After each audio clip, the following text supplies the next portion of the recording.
వాళ్ళు వచ్చినట్టున్నారు. రండి రండి, లోపలికి రండి. నమస్కారం అండి, మీకోసం ఎదురు చూస్తున్నాం.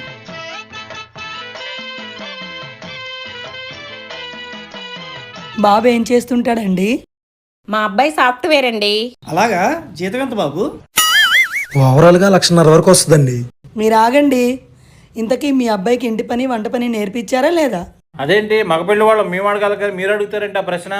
అదేంటి, ఈ విషయం మీకు తెలీదా? వచ్చిందండి వయ్య. ఏంటో ఆ విషయం. ఇప్పుడున్న సమాజంలో అబ్బాయికి పెళ్లి అవడమే కష్టం. అయితే ఏంటి, 100 మంది అబ్బాయిలకు గాను 30 మంది అమ్మాయిలే ఉన్నారు. దానికి దీనికి సంబంధం ఏముంది? జీతం ఎంత వస్తుంది అనేది ముఖ్యం కాదయ్యా. ఎప్పుడు వచ్చావును కాదన్నయ్య, బుల్లెట్ దిగిందా లేదా? ఈ కాలంలో ఇంటి పని వంట పని వస్తేనే పెళ్లి జరుగుతుంది. అలా వచ్చిన వాడికే మేము పిల్లనిస్తాం. ఎంత మోసమా, ఇన్ని కుట్రలా?